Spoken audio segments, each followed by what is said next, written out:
Okay, please go faster because I am running late. I will not make I'm go going faster. as fast as I can. Please, just go through the light. Just don't let that light turn red. Okay, fine.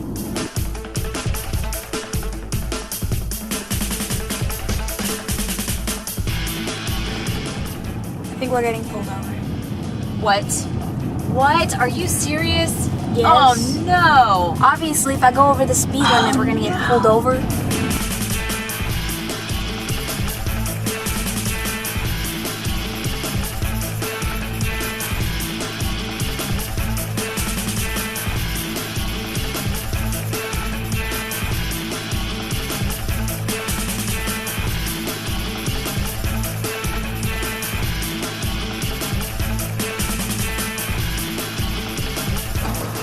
Passenger, put your hands on the dash. Passenger, Ma'am, put your hands on the dashboard. Thank you. They said I can. Driver, put your hands on the steering wheel.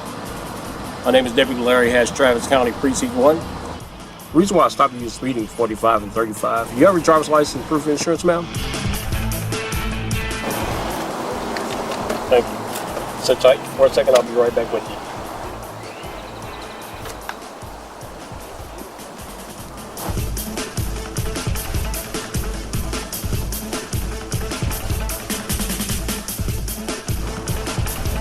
You'll be asked to sign a citation. This isn't saying that you agree.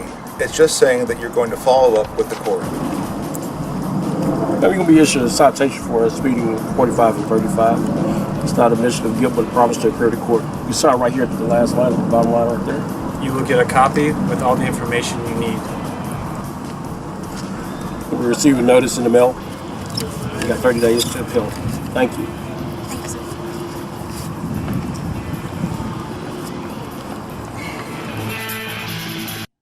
Hello, I'm Dr. Penn. The video you just watched is intended to show you what not to do when you're stopped by a police officer. But what is the right thing to do? How should you as a citizen handle the situation? We've asked a cross-section of high school students and ordinary citizens to help us out by asking some of the typical questions that you might have about the right way to handle yourself if and when you get pulled over. Let's get right to it. What does the officer expect to see when he approaches our car?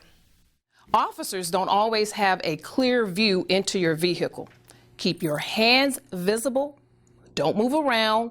Don't reach for anything. For example, you can place your hand on the steering wheel in the 10 and the 2 position. That makes sense? Take a deep breath. Breathe, relax. Wait for the officer to approach, and he'll give you further instructions. If it's dark, turn the overhead light on. Why does the officer tell us to roll down our windows? What's that all about? On a traffic stop, the officer may ask you to roll down your windows for his or her own safety. Under certain circumstances, when there's not a great deal of illumination or when the windows have a tint, the officer may require you to roll down the windows to identify anybody who may be in the back seat. What happens if I don't want to show you my driver's license or tell you who I am? If you refuse to show your driver's license to an officer when he stops you on a traffic stop, the officer can arrest you for refusing to show your driver's license.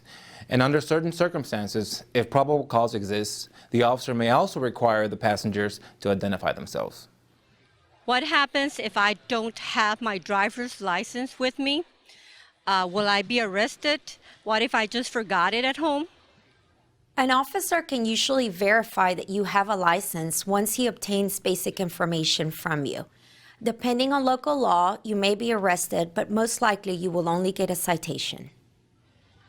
Do I have to get out of my car? I'm not a criminal. Most of the time, an officer will actually get out of the vehicle for safety. You will be amazed how many times an officer and or his vehicle are struck by another driver while conducting a traffic stop. If the officer asks you to get out of the vehicle, it's for your safety and also for his. Put it this way, nobody wants to be standing 6 inches from the highway with their back to traffic. What if I'm a passenger in a stopped car? Can I ask questions? Many times passengers want to get involved with what's going on. Generally, we're only going to speak with the driver unless a passenger has done something wrong. The officer should only conduct business with the driver. It's up to the driver to pass on the information to the passenger. Is forgetting to use my signal or going a few miles over the speed limit really a big deal? Traffic law is all about everyone's safety. Most of the time, officers look for traffic violations in areas where there have been accidents, citizen complaints about traffic, or areas known to be dangerous like construction zones, narrow streets, hills, blind curves, that sort of thing. When an officer makes a traffic stop, it is about getting people to drive safer. So sometimes, yes, not using that signal can be a big issue. Think about the last time someone didn't signal and cut you off. Why should I sign a ticket? I don't want to look like I agree with it. Look at the ticket as a personal recognizance bond. You're signing it to say you will contact the court so you can be released to go on your way. If you don't sign the ticket, then you can be arrested and taken to see the magistrate at the jail. Okay, so I signed the ticket. What happens next? The law says you have to be given at least 10 days to contact the court to state what you plan on doing. At this point, you have options you can discuss with the court. You can ask to go to trial and have a judge decide your case. Some courts allow you to plead no contest and take defensive driving courses to then have the ticket dismissed. Or you can just pay the fine. If you don't have the money right away, almost every court will work with you to set up a payment plan. There are other options that you may have that vary court by court. The big thing is to ask and be sure to do it before the time set on your citation. What if I think the officer acted inappropriately or was rude or didn't have a reason to stop me? Hey, if you think the officer acted inappropriately, was rude, or didn't have a reason to stop you, remember, you can take it to court. A court will have the final say on whether or not you violated the law. If it's about the officer's behavior or treatment, please contact that officer's employing agency. They have investigators that will contact you and they will thoroughly investigate the complaint. Don't forget that most officers in this state and even across the country now have either in-car cameras with audio or on-body worn cameras with audio, so that will be the beginning point of the investigation. After the department investigates your concern or complaint, they will contact you, let you know what the results were, what their findings were, and let you know what action, if any, was taken. Do I have to let an officer search me or my car? You have the right to deny a consent search of your car, and even if you say yes, you can change your mind at any time. A consent search means that the officer is asking you for permission to search your car. However, if the officer has probable cause to search, they not need consent. As far as a person, an officer can frisk a car. For example, if you are asked to get out, the officer can look inside before you get back in to see if there is a weapon within reach of the driver. So now you have a better idea of how to handle the situation. Let's wrap things up and take another look at our traffic stop and how it could have turned out better. We had pizza yesterday. Right, no hamburgers, because I don't eat red meat. That's right. Got a non-meat eater over here. What about snappy salads? Ooh, snappy salads. Yeah, talking my language now. I've been there a long time. What you gonna get? Salmon on it. Yes, ma'am. Make my own half snap. Mm-hmm. Salmon. Mm-hmm.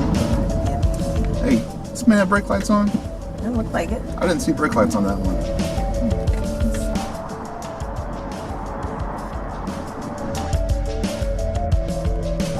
So, you're getting pulled over.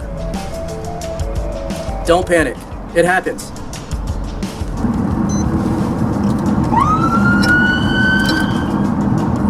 Put on your signal and look for a safe place to pull off the road.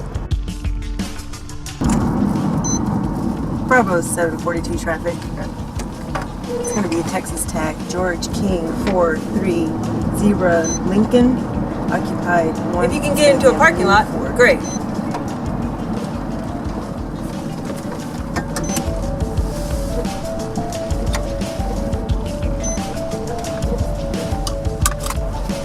Put your car in park.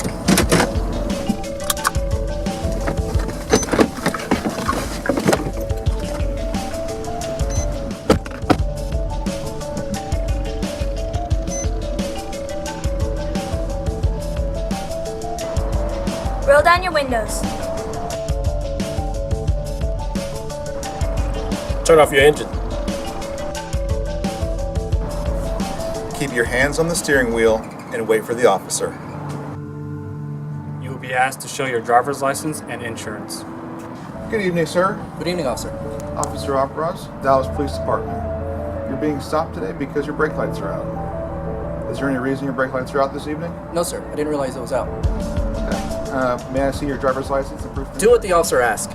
If you have to reach into your console, let him know you're about to do it. They're in my console. Let me grab them. Okay, go ahead. Here you go, officer. Thank you, sir. I'll be right back with you, okay, sir? Yes, sir. The officer may ask you to get out the car.